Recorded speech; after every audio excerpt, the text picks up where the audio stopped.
get it, you know. She's the woman that would send me like to the shop, and I don't want to go to the shop because my favorite program is playing on the TV. And then she'll tell me like, listen, let me tell you something.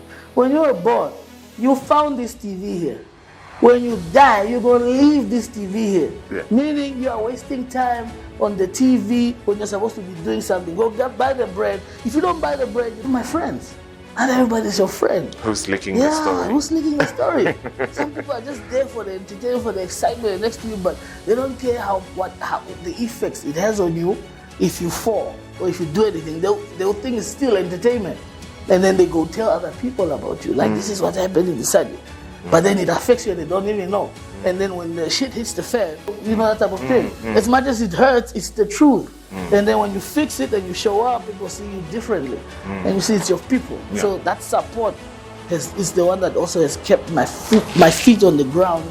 Yeah, and just keep going.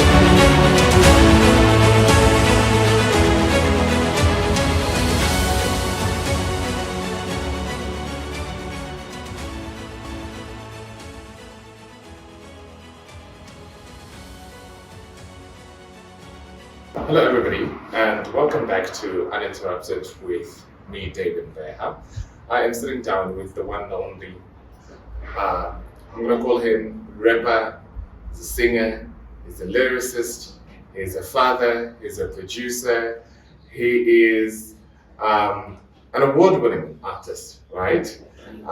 And for me, this is such a full 360 moment, sitting down with somebody who, in my earlier years, I think I'm in grade 4, right? And I am dancing to your songs. And it would take years and years later for me to come and have a sit down and chat with this man. Please welcome onto the podcast, the one and only Sunny Boy. Welcome to Uninterrupted. Thank you for having me, bro. Yes. Yeah. I mean, I am back in 2005 right now. And you had just released Balance, right? Yeah. And it took over the entire nation, and everybody had, you had everybody dancing to Balance. Yeah. I'm kind of wondering, did you know that song would have the kind of effect that it had on the entire country? Okay, let me put it this way. First of all, when you said you heard that song when you were in grade 4? I was in grade 4. I meet people like this all the time, right? Like you now. They tell me, I was in grade 2 and we were playing, when this song came out, I used to this, so now I'm chilling with you. I'm like, yo, y'all making me No. I've been in the industry for the longest time. Yeah, but it's testament to how long you've been in the industry, which is quite a very difficult industry to be in for the amount of time that you have been. Yeah. So when the song came out, back in the days, it's not the same. Back in the days, people actually used to steal songs from the studio. Yeah. So we were working on this song, and somehow, I don't know, but it's people close to us. Somehow, somebody took the song and leaked it before the album came out. Yes. Yeah, and then we just started hearing my own song playing. Yes. And then it blew up, and everybody was just talking about that song. Yes. And it was painful, but also good to see, because you find people in cars bumping that song loud or gathered around the car dancing to it. Yes. But then you know that the song is not out. So it was sweet sour moment, like I enjoyed it, but I'm like, but my song is not out there, I'm supposed to make money. But it also put me, on that level. Yes. So I did not know it was gonna blow up, but the people decided for me because people decided playing. But did you also know that you're one of the first people who were groundbreaking in terms of like describing new music in the country?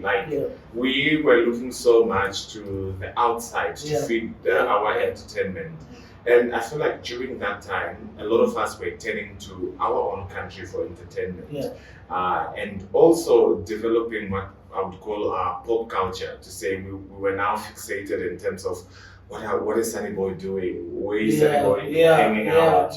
Where is Sunny Boy hanging out with? Like the whole celeb culture in Namibia. I feel like you're one of the first few Yeah. people to create that. Did you know that you were creating something that would go on to be the sort of the foundation of what the industry is now?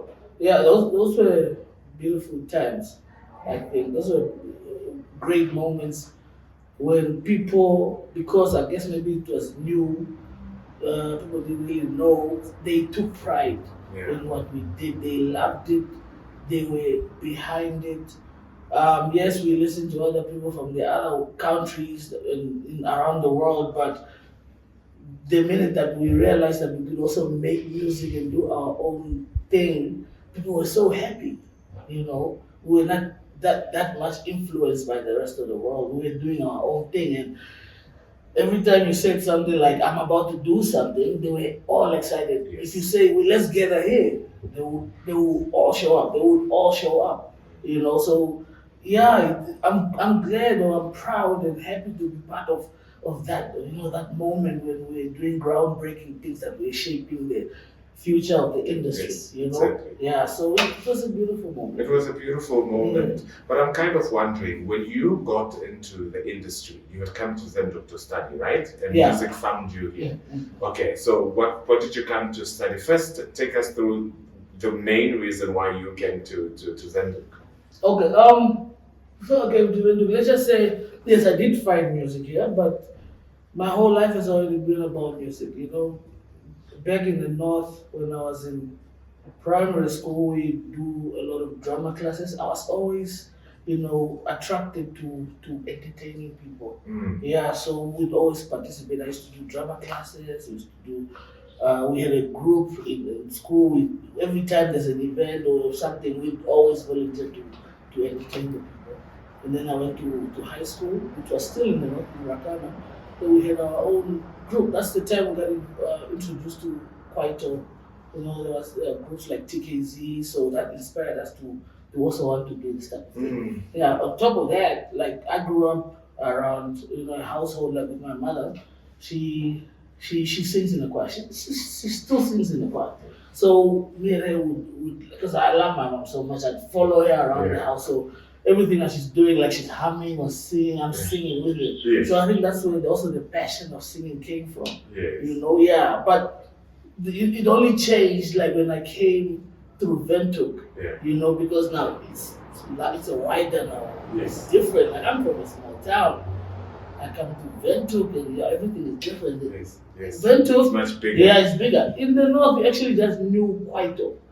Yeah, local music and Kwaito. When I came to Windhoek, I got introduced to a genre called hip hop. That's when I got to know about rappers like Snoop Dogg and Naughty by Nature at that time. Yeah, it was a wonderful time. So when I came through here, I was also influenced into that culture too. We're like rapping and everything. And then I knew Kwaito. But at this point, I wanted to be into entertainment. Yes. My mother sent me to go to Windhoek to study. To study. Yeah, so I was at UNAM, right? So I was studying there. Studied for about 2 years there. That's where I actually met, a couple of friends in the industry as well. Yes. Like King TD and Killer B and all those guys. They were already into the music and I was watching them. I'm like, these guys are okay. I think I can do better type of thing. I'm always that guy, that competitive type of dude. Yes. So they also just kind of helped in getting to that music thing. Yeah, but when I came to Windhoek, I was studying. Yes. But I swear to God, my heart and my mind was not in the studies. Yes. Yeah, as soon as I met this type of guys, the culture of music, I stopped going to class, But you found your passion. Yeah, I found my passion or my calling or something like. It's been looking for me all my life, but it's actually now knocking on my door. Yeah. Like, open up, bro. Yeah. Let's do something special. Let's change the world, type of thing. So I've been in school like 2 years. It's not like I'm dumb or anything. I can pass. I do good grades, but I was not attending class, so I was not getting any grades. My mom was angry. And then one day I just, got the courage. I told myself, I need to talk to your mom. Yeah. So I went, when I went for holiday, I went to talk to my mom and sit down and talk to you, something very personal. As much as I know you want me to do this, and I know everything that you believe in me, it's not what I want to do. I want to do music. I want to entertain the world. And first, we were skeptical. You know how parents are. Yeah, because they're worried. It's unknown waters. They're worried about their child, like how are you going to survive that type of thing. But I had so much belief in myself, and I'm a God-fearing dude. Because my mom is a God-fearing woman. I always had faith in myself, and they're like, no, I got this. So believe me. I don't want to waste your money. You're paying school fees, and I'm not attending class. You could do something better with that money. So she didn't like it, but I forced my way into it. Eventually, she warmed up to it, and then she understood. And she saw how it was changing, and I started blowing up. She said, "Oh, yeah, cool. But you gotta be careful. Because the world is a dirty place." Yes. Yeah. But were you scared in the beginning that this might not go far? Like, what were some of the fears that you had in the early years when you decided, okay, I'm going to do music? What were some of the fears that you had? Fear, like for me, I think the fear was there at the back of my mind, but it was overcome by passion.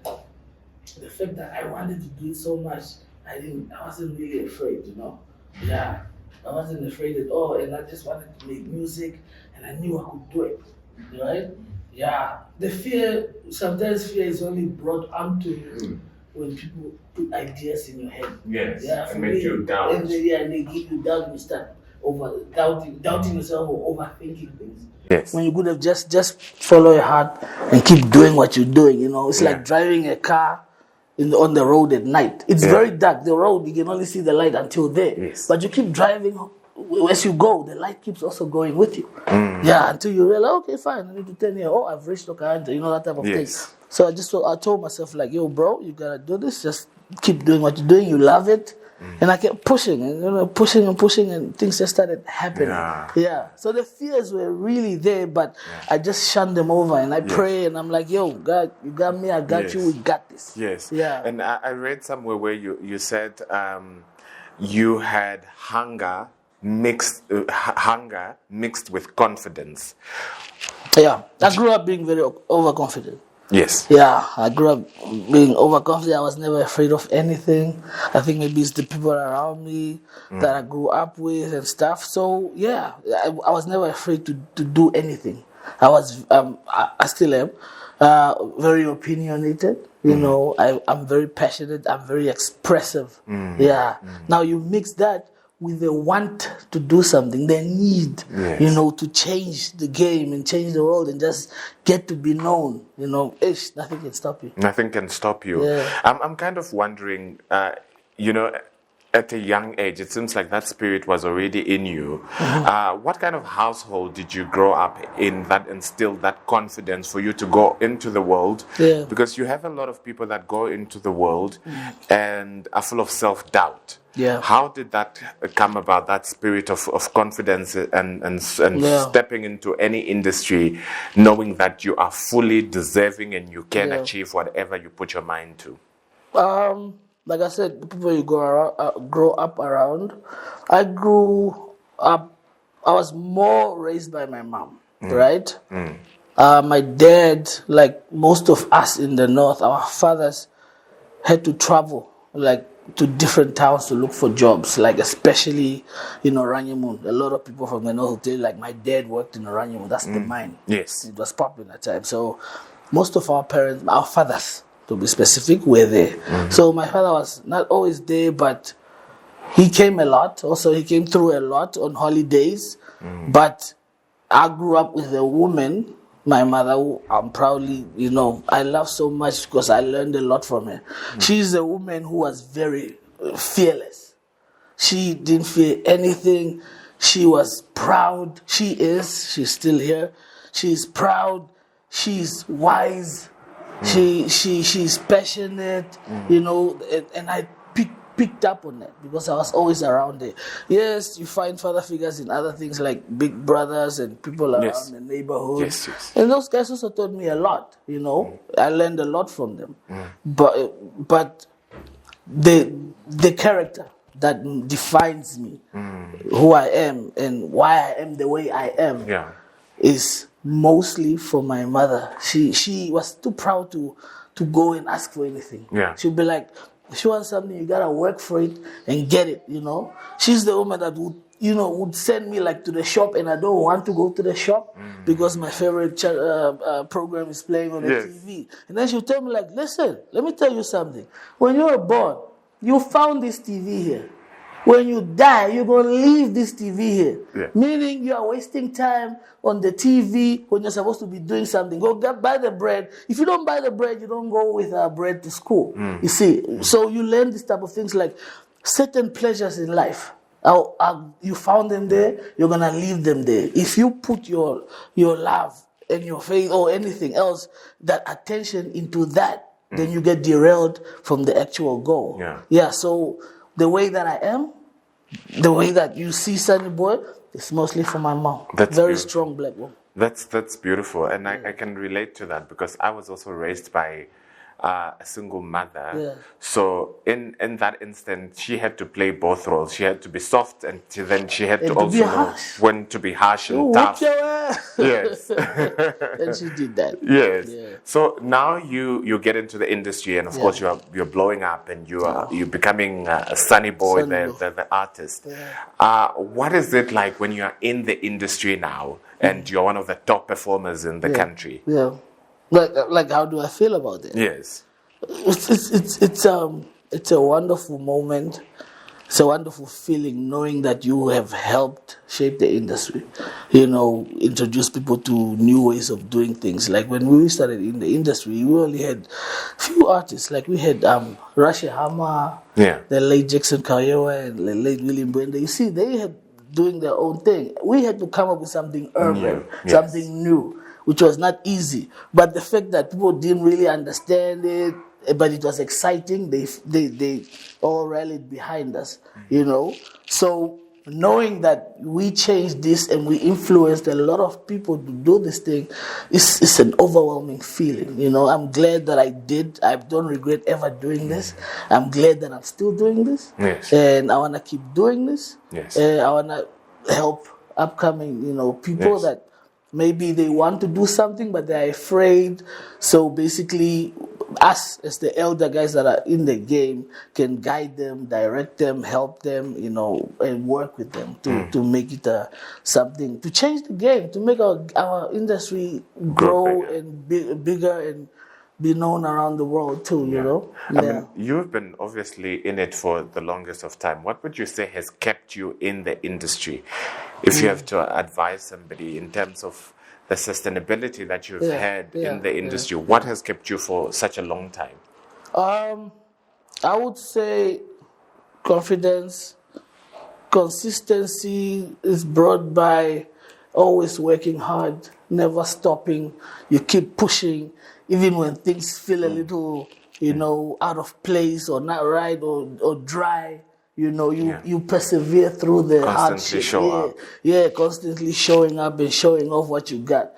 And also always believe in yourself, because the minute you start believing in somebody else or somebody else's dream that is not yours, then you get derailed. You'll probably just be feeding that person's dream while your dream is dying. You know, so always believe you're the master of your own destiny. God can take you to that destiny, but only if you believe in yourself, and then you know it's gonna happen. You know, you gotta keep pushing, you gotta keep practicing, and you gotta stay hungry. The minute you start feeling full or getting comfortable, somebody's gonna come and slap you out of your spot, and somebody's gonna take that spot. You know, and that's what happens to certain people. They get a little, you know, being an artist. You become like phenomenal, you know. You become what's the word? You know, special, super, like a Superman type of thing, like a hero, superstar. Yeah, a superstar. And then what happens is when you are that type of person, there's so much attention on you. You know, everything is around you, everything is accessible. You know. Even the bad influence is accessible. There's also good influence and the bad influence. There's the influence that plays with your mind and derives your mind from the goal. Yeah, starts feeding your mind with certain things. Maybe you become overconfident. You feel like, I'm untouchable. Then you step into ego. And you step into ego. Now the ego is a problem because not everybody can deal with your ego. You know, you need to, balance your ego. You know, bring it down when it needs to be brought up. put it up bring it up when it needs to be brought up, you know. So that's what happens. You can lose yourself in the game if you don't focus. So you need to stay focused. You need to know what you want, and you need to stay to believe in yourself, to keep that identity. The reason why I stayed in the game mostly is because I could still look at myself in the mirror and see me. I would go to any genre and still represent me in that genre. There's people who get influenced, like you really good at dancing, kwaito, whatever, and then a new genre comes up and you want to jump on because it's what's happening. There's nothing wrong with going into that, those elements a little bit and say, hey, what's up, let's collaborate. But don't lose yourself. Yes. Once you lose yourself, then you lost. Yeah. Like you said, it can be so easy to be blinded by the lights, right? Yeah, exactly. So, what for you? How did you manage to keep your feet on the ground? What are some of the things that you did to ensure that your feet, even though your stardom kept rising, you make sure that your feet are still touching the ground? I think for me, when I started in the game, I fell in love early. And I'm always grateful to God that I fell in love early with the right woman. Yeah. Because... How long have you been together now? 17 years. 17 years. That's what I'm saying. It's not easy. Yeah. But, it's not easy, especially when the person loves you. When the person has the best interest for you, when they got your back. It will never be easy because you would want to do something that might be harmful to yourself. And then they see it before you see it, or they see it and you don't. So they become harsh at you. They tell you what you're doing is wrong, and you argue about that. But later on, always when you sit back and listen and you meditate, that's when you feel like, oh, but the person was right. Or when you don't do it and then something else happens and you say like, oh, you were right, So I've had the support of my loved ones, my family, my sister, my mother. They all rallied behind me, A couple of good friends too that I've known for years have always also been behind my back. Those are the ones that when you're in trouble, they bail you out, that type of thing. And they give you the straight advice, not yes people, That's everything you say is yes. If you have such people in your life, that's going to cost you in the end or in the long run. I've had people that really just had my back constantly and like purely, originally, like they love me, unconditional, no filters. They tell you how it is, what they see. Jay, bro, why are you going to people looking like that? You look dirty, or did you shower today, or that type of thing. As much as it hurts, it's the truth. And then when you fix it and you show up, people see you differently, and you see it's your people. Yeah. So that support is the one that also has kept my feet on the ground. And just keep going. Yeah. When I fall on them. And they pick me up. That's really important, especially in an industry like you said, where you're surrounded by people that constantly want to say yes to you. Say yes to you. And even if you're walking into the fire, they would still say, that's still fine. Yeah, it's okay. Yeah, you can do it. Just you're Sanabo, you can do it. How are you able to then navigate to tell that, okay, this person is right in my circle, or I think I might need to cut this one out? How were you able to filter out the people that you need in your life? Yeah, you see, at the end of the day, we are only human. Right? We are not perfect. Yeah, we can make mistakes. So sometimes, when you have the right people that advise you, you get to see it. Sometimes you don't see it, so you go through the experience, and then you learn. You learn. Yeah, you get burned, and you move away from the fire. Like, oh, this fire can burn me. So with that, with experience, like they say, mistakes are supposed to be part of your life, so you can learn from them. It's how you get up after you make a mistake. So you learn from this, and you get burned here, then you know not to go there. And then as you grow, you get to understand certain people's characters. You can see, I see why this guy is here. Why this guy wants to associate with me. He just wants something from me. After he gets it, she gets it, they gone. Yeah. So you start protecting your space, your aura. By all means, when we grew up, when we were younger, when we were excited about the industry, we had a larger circle. We had an entourage. I'd come to a show with 20 people, and they must all go in because they're my people. We're all begged at the VIP, all cramped up because that's my team. you know. But not everybody's there, because even when you, after the show, maybe you go party and then you drink, you get drunk, you vomit, you just hear that story going around. Like, Sonny was drunk and making nonsense around the... And it gets to the media. Yeah. Then you wonder, like, but how did I get this? I was just with my friends. Not everybody's your friend. Who's leaking the story? Who's leaking the story? Some people are just there for the entertainment, for the excitement next to you, but they don't care how the effects it has on you if you fall or if you do anything. They'll think it's still entertainment. And then they go tell other people about you. Like, this is what happened in the study. But then it affects you and they don't even know. And then when the shit hits the fan, they are nowhere to be seen. It's just you now facing that. Yeah. That drama, and you're like, but where are my friends that I was buying alcohol? Where are my friends that I was giving lifts to? You know, that's, as you grow, you get to understand and realize, like, not everybody is your friend. Not everybody around you has the best intentions for you. So basically, you start filtering now. Yeah. You start learning people in character. I can sit with a person for an hour and they know exactly what they are all about, because I've been through this. Yeah, so now I know. I don't open up to anybody just like that. You know, I need to understand you first. I need to know that you're for real. If you're not for real, then I'm not doing that with you. Yeah. You know, yeah. I don't have to be harsh unless you need me to be harsh, but I'll probably just distance myself. Yeah. Yeah. Yeah. That's truly beautiful. Did you know at an early age that in as much as you enjoy what you do, this is also business? Actually, to be honest, I did, but I was very ignorant about that. I mostly just wanted to have fun, you know. Only when you grow up later, then you realize that I'm not going to be able to do this thing forever. Also, what life is, there's always somebody who was born, or who will be born, or who's going to be bigger than you. Yeah. Yes, you can be low, but somebody will be lower than you. And you can be high, but somebody will always be higher than you. Exactly. Yeah, you're in the middle. You need to fulfill your destiny. You need to think and focus on, what's next after this? You know?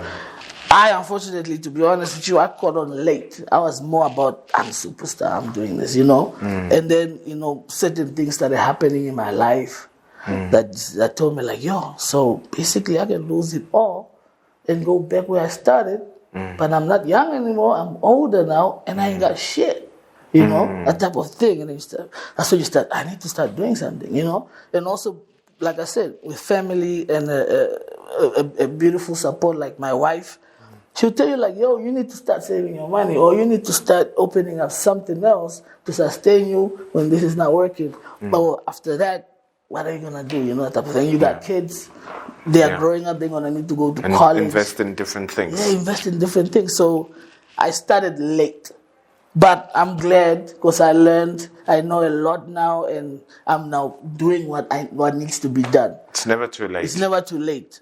And I think also, it fell on the fact that because I was just doing my thing, I did not associate myself with the right people, you see, like mentors, you know. So that's the advice I'll probably just give to even artists that are coming up and everything.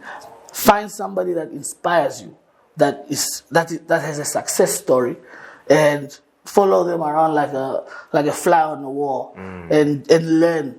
Ask questions constantly. Why did you do that? How did you do that? And then watch how the results come and everything. That's when you learn. That's when you get something from their hunger will become your hunger. Yes. Their intelligence or their way of thinking will become your way of thinking. Yeah. And then you can do it. Yes. Yeah. And I'm wondering how difficult it is as an artist, or just anybody in the creative industry, be it television or influencing or being a musician. Yeah. We don't know much about finance. Yeah. Right? Yeah. And all these other type of things that are involved in terms of running yourself as a business, or having a business mind, because oftentimes we are more focused on, I love to sing. Can I focus on that? Or I just want to do the art. But then you start to realize that I make a lot of money from this art. Exactly. And I need to manage it in a way that actually can sustain me and what I do. Yeah. So for you, how were you then able to assemble, whether it's a team of people that you work with, to ensure that, you make sure that all your things are in order? that's where I think the hard part comes, especially in our country. Our country is quite small. Yeah. Our population is small.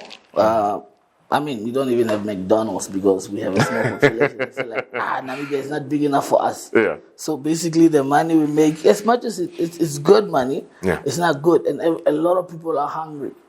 Even the people that you work with are also hungry. They want to take your staff and that type of thing.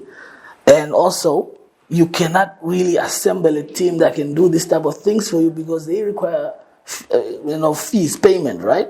If you start paying everybody around there, you are not really left with much.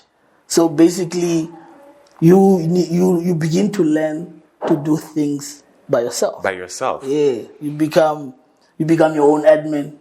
You become your own manager. You become your own financial manager.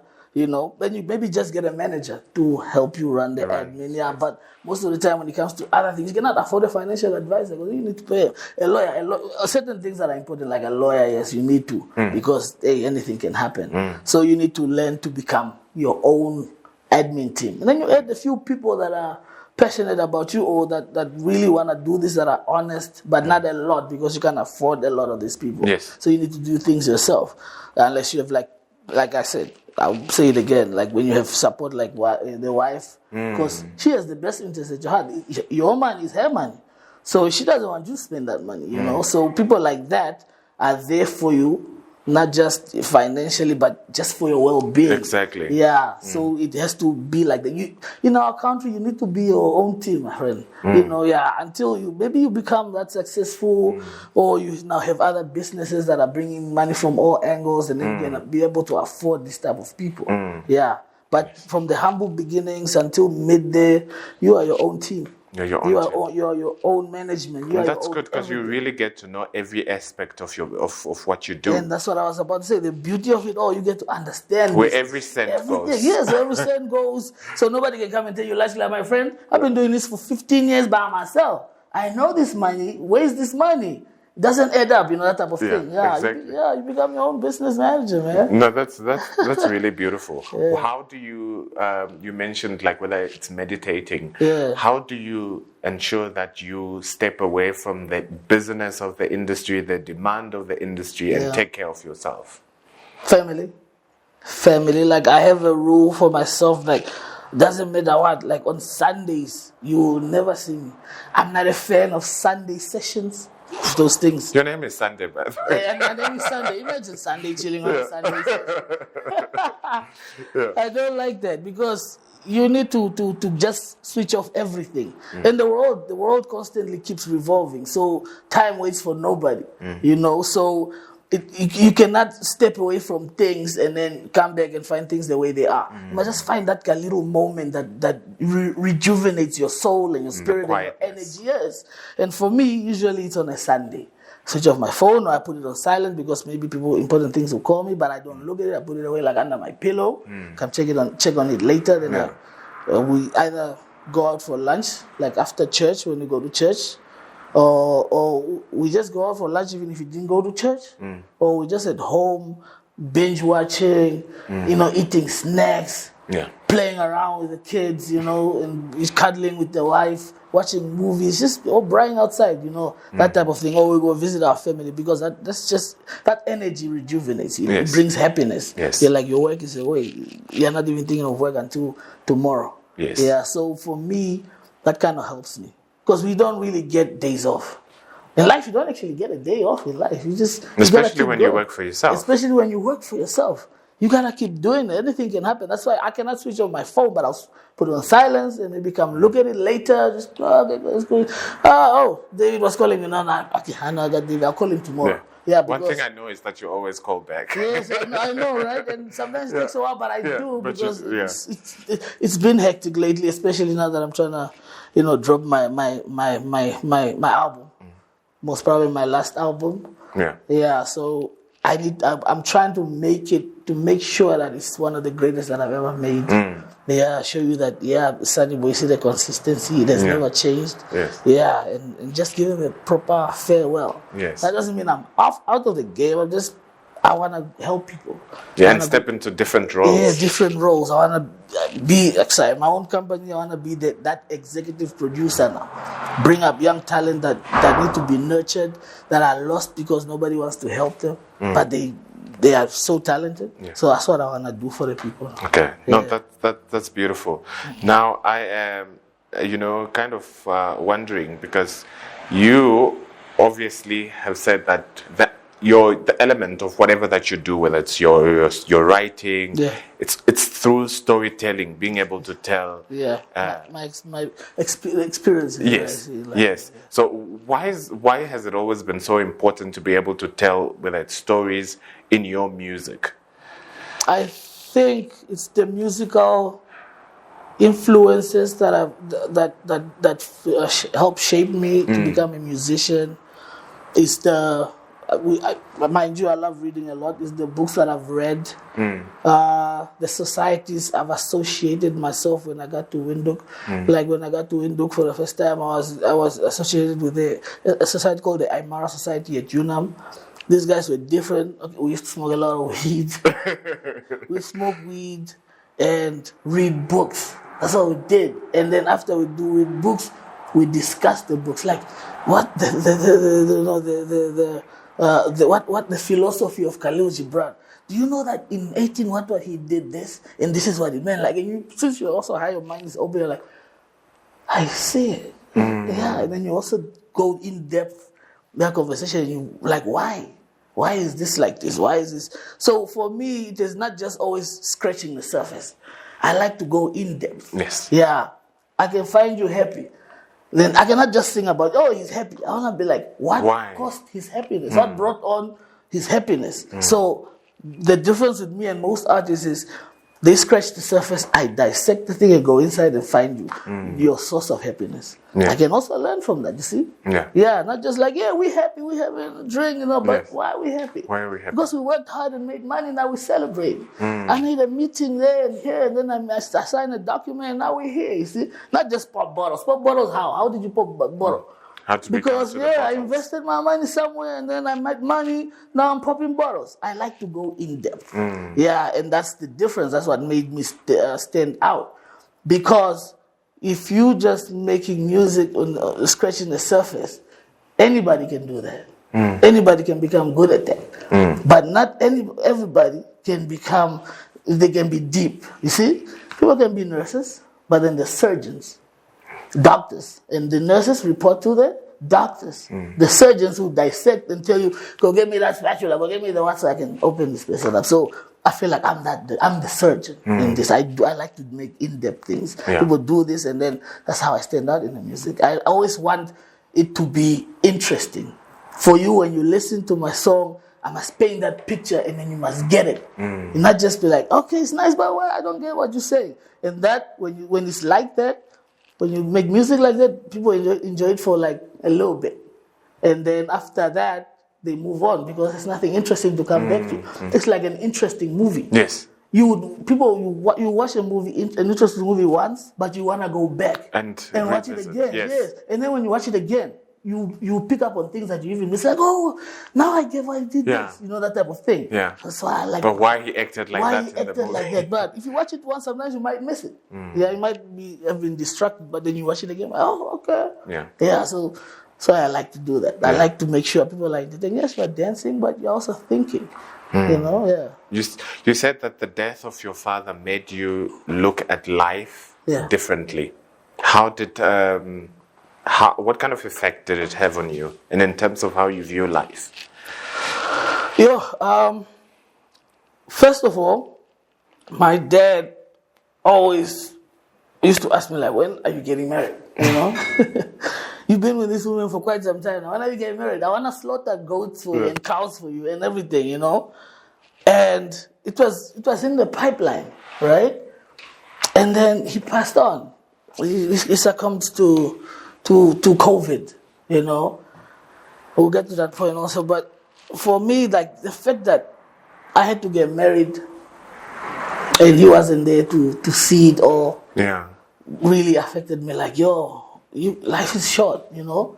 I mean, he was still young, man. Come on. Still my dad, but he was still young for me. And we had so many things I wanted to do, together. And one thing that I wanted was to make him proud and to see that my son got married, He knew that I have a beautiful woman. That's why he kept asking, like, when are you going to make an honest woman out of her? That type of thing. And his passing just hit me differently. Like, you can lose your people without doing things. Don't always, postpone things, procrastinate things in life. Do it while you can. If you can do it and you are ready, do it. Don't overthink things, Procrastination, like I say, is the mother of all efforts, because it derails you, it blocks you, it slows you down, it slows your progress because you'll be like, I'll do it tomorrow. Tomorrow comes, you do it the next day. Before you know it, it's too late. Like it got too late for me, my father, and for me, I'm a father too. I understand those things. I want to be there to see my sons do things. But then the things that I've learned from my father also, I'm teaching to my kids as well. But that's why I also spend time with my kids, because they could lose me anytime. And then maybe they have not learned enough that they need to learn about life from me. I'm glad I did learn a lot from my dad. I wish he was here to experience that the most, Something that he'll be very proud. I know he's proud of me in a lot of ways. Yes. He used to brag to his friends about, my son is an artist, top artist, I'll say. And he doesn't even call me, but he calls me Sunny Boy, Sarah. That type of thing. So that was beautiful moments. Now they're gone. And I just wanted to do that one thing that they really wanted. Because I'm the first person that got married in our family. Nobody was married before that. It was me. And he wanted to celebrate and show off. When your kids watch this, what do you want them to know about you? That their father is quite smart. Their father is opinionated. And their father loves them a lot. I want them to know that even through the experiences that you go through in life, no matter how it knocks you down, you must always get up and do the thing. You must persevere in life. You must be passionate about what you want in life. Passion drives you, my friend. Passion can take you places. But don't lose. Passion is like a fire. If you suffocate that fire in you and it dies, that means your passion dies. You become a zombie. You become doing things that you don't really care about. You're just doing them because you have to do them or because you are told to do them. But when you do something with a passion, you love it. With fire. With fire, you do it exceptionally well, with greatness, with excellence, because it's what you want to do. So I want them to learn that, must be passionate about what they want. But I'm not going to hold them back. I learned that from my parents, I'm not going to, if they want to do something, I need to support them. I know, unless I really know it's wrong, but at the end of the day, children are the extension of us, of ourselves. They are not ours. They have their own lives to live. They have their own decisions to make. They have their own choices to make in life. And they are going to be the ones that are going to be standing, explaining the choices and decisions that they made in their life, not me. I have to stand for my own choices. My parents are going to stand for their own choices and decisions. When judgment day comes, everybody's on their own. But because I was giving them to God to guide them, it's my job to do that. Because if I fail them, I fail myself and I also fail God. So that's what I want them to know. When it's all said and done, what do you need more of? What do I need more of? Time. But, time waits for no man. I love, health. I think that's what I want. Money too. Money is about, we all need money in life. But when it's all said and done, I want them to remember me for the good that I did, for the change that I brought onto people's lives, into the world and everything else. I want them to know that there was a boy called Sunny Boy here, and he shook things up. He changed the game. He inspired me, influenced me into doing this. I want that. That's all I want. And I'm so glad, speaking to you now, that the amount of contributions that you've brought into the industry. Like, you don't need to wait for somebody to come and give you your flowers. I don't need validation. You don't need validation, and that's a good place. And I can pick it up from the way you speak, that you know the kind of work that you have done. I have. And I think you're somebody that also does a lot of self-work. Yeah. And that's why you say, I don't want to give you something that is surface level. I give you depth. Yeah, absolutely. Even through music. Yeah. And that's really wonderful. And I want to thank you for this session. Yeah. I think that boy who's in grade 4 sitting here today is going crazy just looking at this moment. And and I think it's the fruit of perseverance, like you said. Whenever that you persevere, whether you have a dream, like my biggest dream growing up was to be a TV host. Yeah. And now I get to sit here with you. Yes. Yeah, bro. So I really want to thank you, and I hope that you continue to, you know, give of yourself, of your music, because we need that. Absolutely. I will do that. If not through me, then through the people I inspire to do the same thing, to the people I'm going to help and everything. Thank you so much, Thank you for having me, bro. It was wonderful. Yes. Yeah, you made me loosen up. I know it's at the beginning, I don't usually do this, but I really love this, and keep doing that, bro. It's really wonderful. Thank you so much. Really wonderful what you're doing. You're also following your dream and your passion, which makes me very happy. Thank you so much. Yeah. This has been Uninterrupted.